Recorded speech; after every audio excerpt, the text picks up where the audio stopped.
વધીએ તો મહેસાણા જિલ્લામાં આશા વર્કર બહેનો 11 માસથી પગાર વધારાથી વંચિત છે। પગાર વધારો ન ચૂકવાતા આશા વર્કર બહેનોમાં રોષ છે। મહિલા શક્તિ સેનાના નેજા હેઠળ મોરચો માંડ્યો છે। જિલ્લા આરોગ્ય કચેરીએ પહોંચીને તેમણે રજૂઆત કરી। એપ્રિલ 2023થી બાકી પગાર વધારો ચૂકવવાની માંગ કરવામાં આવી છે। 50% પગાર વધારો તાત્કાલિક ચૂકવવા માટેની રજૂઆત કરાઈ છે। 11 મહિના સુધી ગુજરાત રાજ્ય સરકાર તરફથી જે પગાર વધારો ચૂકવવાની જાહેરાત કરવામાં આવી છે એ લોકોને ચૂકવવામાં નથી આવ્યો। ટોપઅપ પણ આશા વર્કર બહેનોનું 50% 6 મહિનાથી બાકી પડી રહ્યો છે।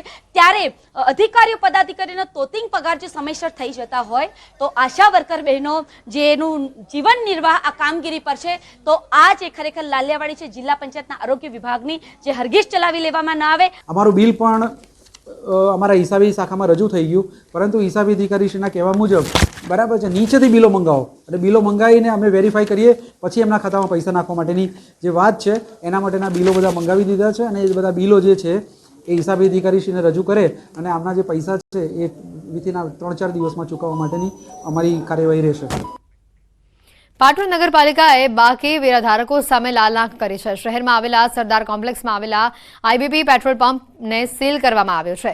સેવંતીભાઈ પટેલે છેલ્લા 3 વર્ષથી બાકી વેરો ન ભરતા પેટ્રોલ પંપને સીલ કરવામાં આવ્યો છે। સેવંતીભાઈ પટેલે 3.24 લાખનો વેરો બાકી જણાતા પાલિકાએ પંપને સીલ કર્યો। પાલિકાએ લાલાંક કરતા અન્ય વેરાધારકોમાં ફફડાટ ફેલાયો છે।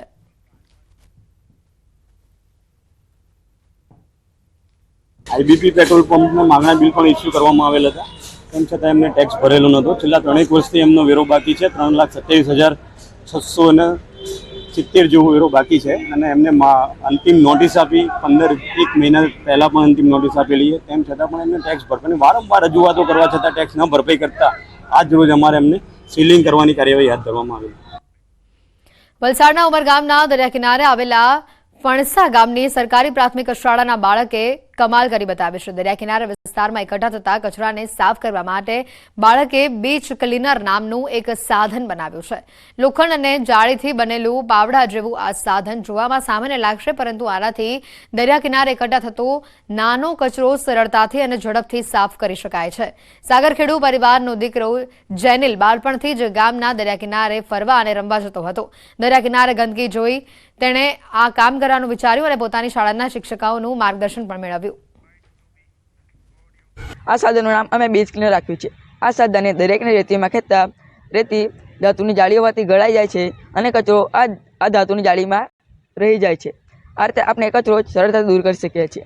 બાળક જ્યારે રમતા હતા ત્યારે એ બાળકને એવું સૂઝ્યું કે આ દરિયા કિનારે જે રેતીમાં ભરેલો કચરાને આપણે કેવી રીતે એને સાફ કરી શકીએ છીએ।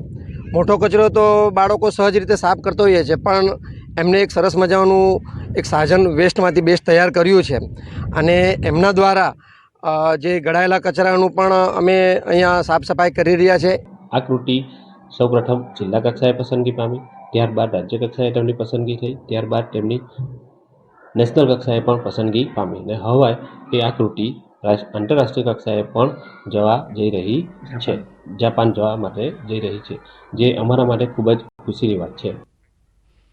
બુલેટિનમાં અત્યારે ફક્ત આટલું જ। રજા આપશો। નમસ્કાર।